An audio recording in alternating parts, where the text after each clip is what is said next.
Aujourd'hui, on prête de l'argent. On nous met de l'argent à disposition tout le temps, mais sous forme de dette.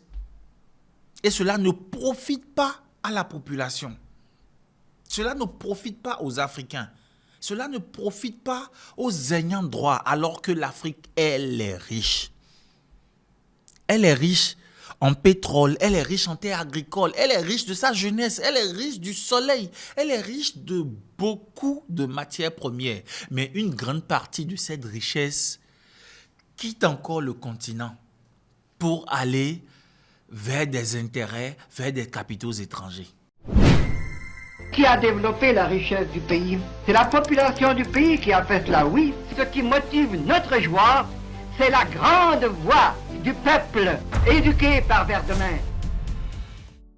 Bienvenue sur votre podcast Pour un monde meilleur. Pour un monde meilleur, aujourd'hui, nous allons aborder une question qui taraude l'esprit de beaucoup d'Africains. 23 milliards d'euros pour le continent africain. Oui, c'est l'annonce qu'a faite Emmanuel Macron à Nairobi devant une pléthore de présidents africains. Et nous sommes curieux. Nous sommes curieux dans la mesure où l'Afrique est un continent très riche. L'Afrique est un continent qui regorge de sous-sol, de richesses, de potentialités énormes économiquement. Et fort est de constater qu'un pays qui ne fait même pas le tiers du continent africain se lève pour venir en aide au continent africain. Sans fausse modestie, on pourrait placer près de 100 voix, plus de 100 fois, la carte de la République française en Afrique. Quelles sont les ressources dont dispose la France pour mettre 23 milliards d'euros à la disposition d'un aussi grand continent? Voilà l'annonce qu'a faite Emmanuel Macron lors du sommet de Nairobi. Sur le papier, cela ressemble à une, je dirais, excellente nouvelle. Investissement, infrastructure, énergie numérique, agriculture. Mais derrière ces milliards, une question fondamentale se pose. Qui contrôle réellement cette richesse? C'est la question que tout le monde se pose. Car, selon Louis Even, un peuple n'est pas libre économiquement simplement parce qu'il reçoit de l'argent, parce qu'il reçoit des soutiens ou du financement extérieur. Non. Il est libre seulement lorsqu'il contrôle son crédit, lorsqu'il contrôle la création de sa monnaie, sa production et les fruits de son économie. Aujourd'hui, regardons les pièges possibles de ces investissements étrangers. Et surtout, les solutions ou quelques solutions proposées par Louis Even. Déjà, vous devez comprendre qu'il y a beaucoup de pièges qui sont dans les investissements étrangers. Quand les puissances étrangères investissent des milliards massivement dans un pays africain, cela peut certes développer l'économie, c'est ce que tout le monde se dit. Mais cela aussi peut créer une dépendance invisible parce que celui qui met son argent quelque part a toujours un regard sur comment cela est géré. Et parmi les pièges que constituent ces investissements, il y a la dépendance financière. C'est-à-dire vous ne pourriez prendre aucune décision sans consulter ces investisseurs-là. Celui qui finance finit toujours par influencer les décisions. C'est-à-dire quoi? Quand ça ne l'arrange pas, quand vos lignes directives de développement ne l'arrangent pas, il ne valide pas les budgets, les infrastructures, les technologies, les réseaux énergétiques, les plateformes numériques et autres peuvent finir sous le contrôle extérieur. Oui. C'est ce qui se passe en Afrique. Et lorsque les profits repartent vers les multinationales ou les banques étrangères, les populations restent pauvres. Pauvres malgré la croissance économique, malgré la croissance de 2, 3, 4, 5 chiffres s'il le faut, les populations restent pauvres. Le deuxième piège, c'est le développement sans souveraineté. Oui, Quand vous prenez de l'argent chez quelqu'un pour aller gérer un projet, initier un business, certes, c'est votre business, mais celui-là a toujours un regard dessus. Vous n'êtes pas souverain. En Afrique, on construit des routes, des centrales électriques, des projets technologiques, des industries. Mais qui possède véritablement ces outils-là? C'est la question que nous devrions nous poser. Et selon Louis Even, le problème n'est pas la production. Le problème est la distribution du pouvoir économique. Bien sûr, c'est de ça qu'il s'agit. Et en français facile, l'Afrique peut produire énormément sans que les peuples africains deviennent réellement propriétaires. Oui, c'est de ça qu'il est question. Le manganèse, l'or, le pétrole africain, est-ce qu'on en est véritablement propriétaire? C'est des questions qu'il faille qu'on se pose. Le troisième piège, c'est un peu comme ce qui se passe actuellement. C'est une dette moderne. Oui. Même lorsqu'il est question d'investissement et non de prêt, les États peuvent devenir dépendants, oui. Ils investissent, mais forcément, ils attendent des choses en retour. Ils attendent des retours sur investissement. Technologiquement, ils attendent des trucs en retour. Financièrement, ils attendent des trucs en retour. Ça voudra dire qu'on va travailler pour eux. On va travailler pour payer les intérêts de ces investissements. Sur le plan commercial, sur le plan politique, qu'on le dise, oui.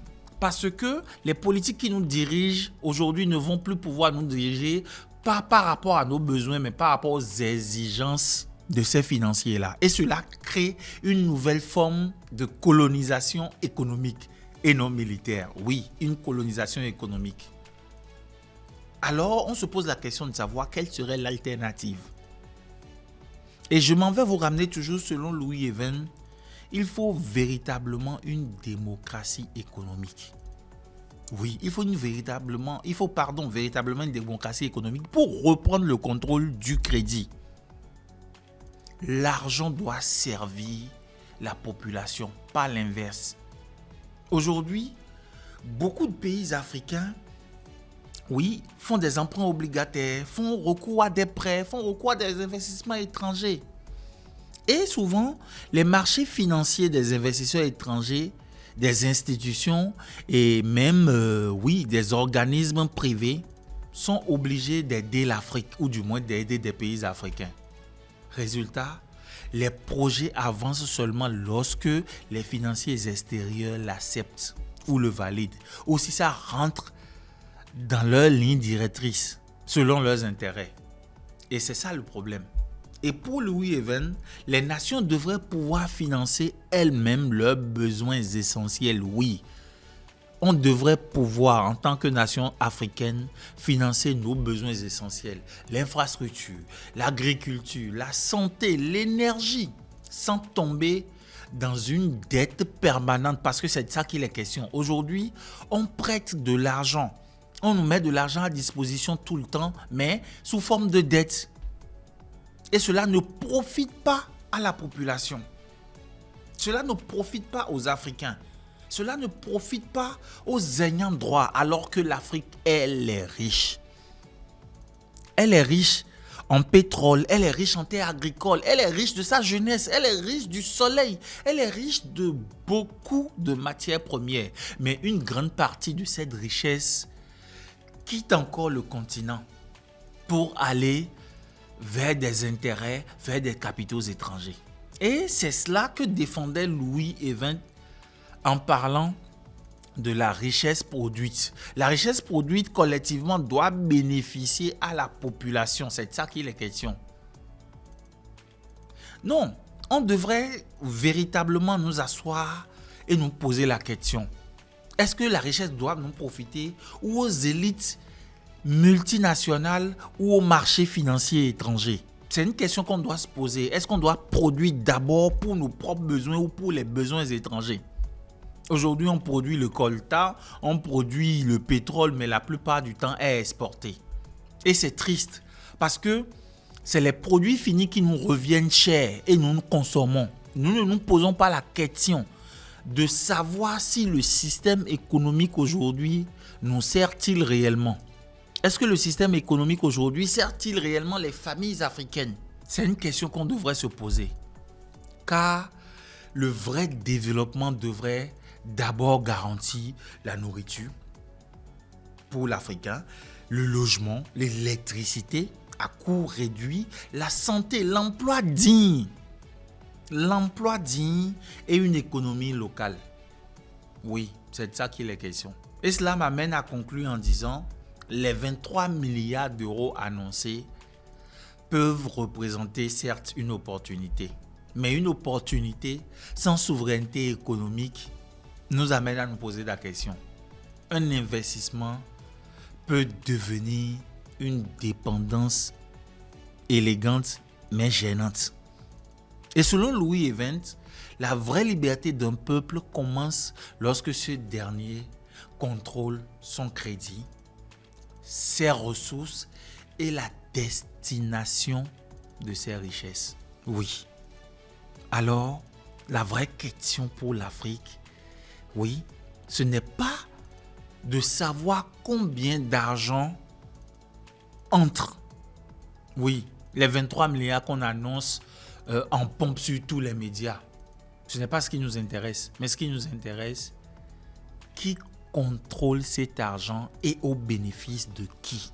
Merci de nous avoir suivis. Je vais vous laisser sur cette question-là pour qu'on puisse réfléchir véritablement pour savoir si cet argent va véritablement servir l'Afrique ou servir des intérêts étrangers.